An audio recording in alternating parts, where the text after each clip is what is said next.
Gut, danke. Tschüss. Guten Abend, Pastor Tim von der Bibel-Baptisten Gemeinde Hamburg-Stellingen hier. Wir freuen uns, dass du dabei bist und mit uns Gottes Wort hier heute Abend zu betrachten. Wir werden gleich Psalm 96 anschauen. Psalm 96 werden wir lesen und möchten wir also davor, wir werden beten. Ich gratuliere Louis und Noah zum Geburtstag. Die hatten Montag Geburtstag gehabt und wir grüßen die beiden Jungs und hoffen, dass die eine sehr schöne Zeit gehabt haben. Ja, wie geht es euch? Also ich freue mich, Jason und ich fahren Montag zur Frisur. So, wir lassen unser Haar endlich mal schneiden. Ja, vielleicht geht es dir, also einige unter unserer Herrschaften auch so. Aber wir freuen uns, Gottes Wort gemeinsam zu betrachten. So lasst uns zusammen beten und fangen wir mit Psalm 96 an. Wir beten. Danke, lieber himmlischer Vater, für dein kostbares Wort. Sprich zu uns aus deinem Wort hier heute Abend. Helf uns, Herr, das zu lernen, was du für uns hast. Vater, in Christus Namen beten wir. Amen. Amen. So, Psalm 96 lese ich hier zuerst mal Vers 1 bis 6. Singt dem Herrn ein neues Lied, singt dem Herrn alle Welt, singt dem Herrn, preist seinen Namen, verkündigt Tag für Tag sein Heil. Erzählt unter den Heiden von seiner Herrlichkeit, unter allen Völkern von seinen Wundern. Denn groß ist der Herr und hoch zu loben.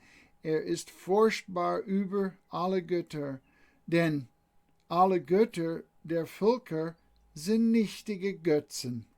Aber der Herr hat die Himmel gemacht. Pracht und Majestät sind vor seinem Angesicht, Stärke und Herrlichkeit in seinem Heiligtum. Ja, lobe den Herrn alle Welt. Dieser Psalm schildert die Herzenseinstellung Davids bei der Einweihung des Heiligtums. Dieser Psalm deutet auch hin auf eine Vorschau auf das Lob der ganzen Welt für den Herrn in seinem ewigen Reich. Also es hat auch die Prophetie dabei, sowie auch die Geschichte, als David das gebetet hat. Und wir werden den Herrn auch loben, wenn er ewig herrscht auf Erden und im Himmel. Und wir freuen uns, hier das auch zu tun. Aber wir sehen hier in diesem Text, Vers 1 bis 6, die Ankündigung des Lobes zum Herrn. Die Ankündigung. Hier 1 bis 6 haben wir gelesen. In Vers 1 bis 3 der Aufruf zum Loben. Also die Worte da in Vers 3. Unter den Heiden, unter allen Völkern, da haben wir gelesen, erzählt unter den Heiden von seiner Herrlichkeit, unter allen Völkern von seinen Wundern. Ja, diese Worte unter den Heiden, unter den Völkern deuten auf Evangelisation hin, also Menschen die frohe Botschaft mitteilen, das Evangelium mitteilen, dass Jesus sie retten will. Sie können an ihn glauben und wir haben die Gelegenheit, die schöne Möglichkeit, anderen von Jesus Christus zu erzählen. Und so steht es auch hier, erzählt unter den Menschen, unter den Nationen, unter den Völkern, alles von seinen Wundern, was Gott alles getan hat. Paulus sagte, wehe mir, wenn ich das Evangelium nicht verkündigen würde, in 1. Korinther 9, Vers 16. Es war ein Muss für Paulus, dass er anderen von Jesus erzählen würde. Das sollte dein Anliegen und mein Anliegen auch im Herzen sein, dass wir Menschen von Jesus Christus erzählen, dass wir Traktaten weitergeben, dass wir Zeugnis ablegen. Und es ist erfreulich zu hören, wenn Leute zum Glauben an Christus Jesus kommen. Auch da in Vers 3 sehen wir die Worte, was wir den Völkern erzählen sollten. Also von seinen Wundern. Von seinen Wundern. Ja, und wir sollten Menschen sagen, Gott hat das gemacht. Gott tut das. Also die Worte hier deuten auf das, was auch Paulus wieder, reden wir von Apostel Paulus, in Athen getan hat. Er predigte in Athen.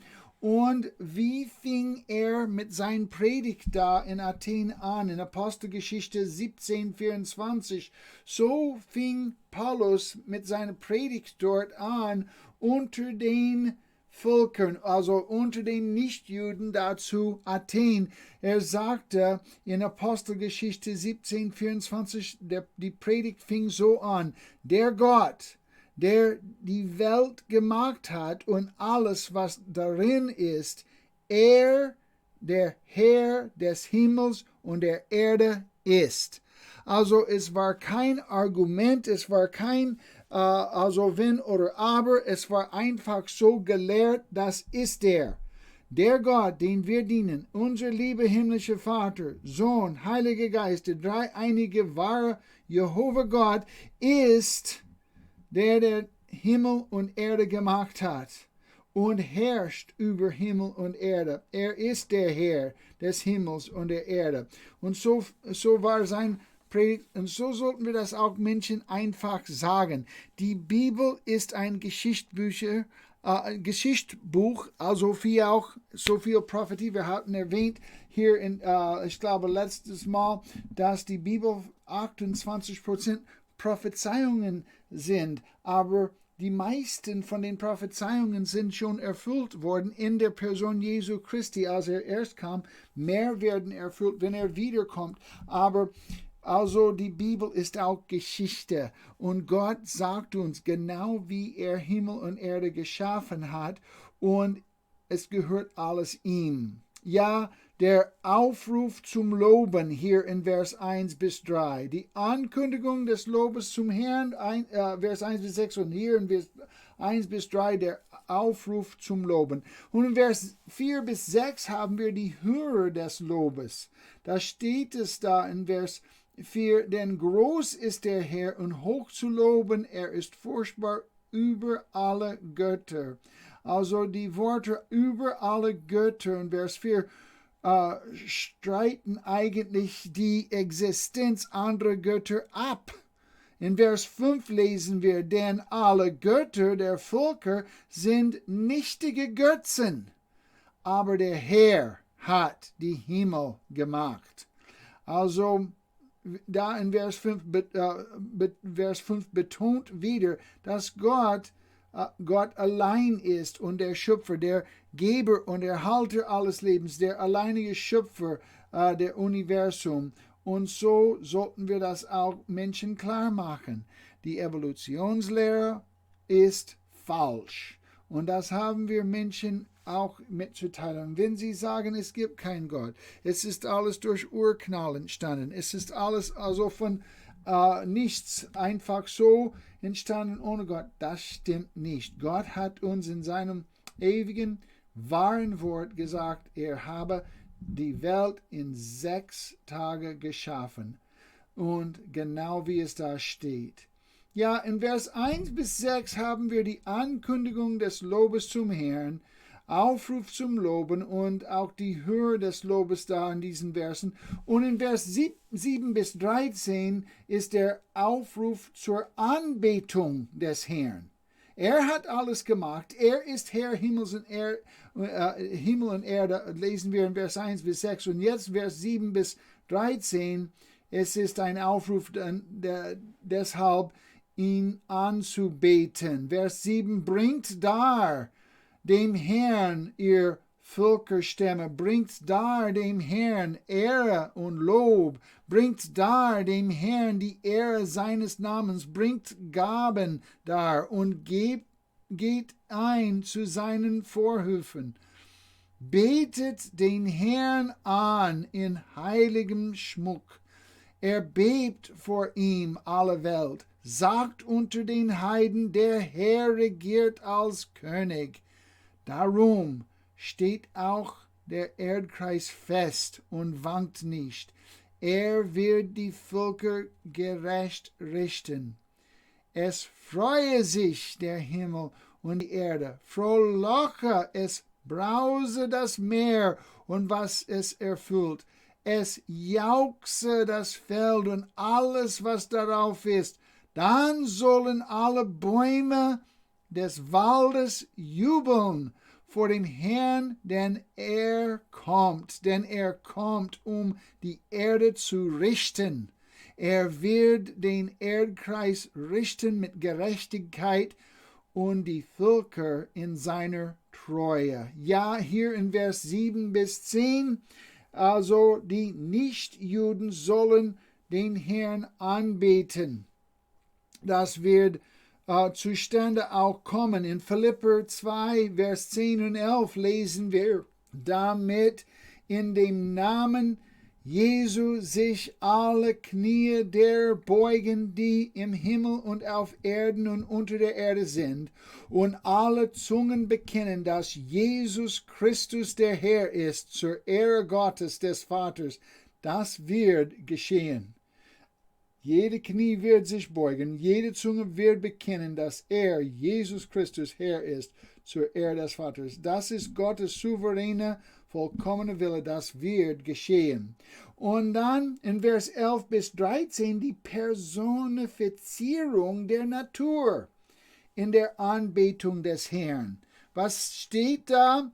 Also, nämlich, dass es brause das Meer, Vers 11, was es erfüllt. Und Vers 12 ist jauchze das Feld und alles, was darauf ist, dann sollen die Bäume des Waldes jubeln.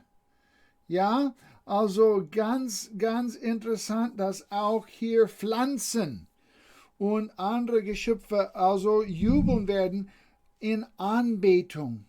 Und das ist interessant, wenn wir denken an Jesu, seinen triumphalen Einzug in Jerusalem in Lukas 19, was seine Gegnern geantwortet hat, da in Lukas 19 ab Vers 38, da lesen wir, und sie sprachen, gepriesen sei der König, der kommt im Namen des Herrn, Friede im Himmel und Ehre in der Höhe. Und etliche der Pharisäer unter der Volksmenge sprachen zu ihm, Meister, weise deine Jünger zurecht. Also diese Pharisäer meinten, deine Jünger sollten dich nicht anbeten. Aber was antwortete Jesus? Lukas 19, Vers 40.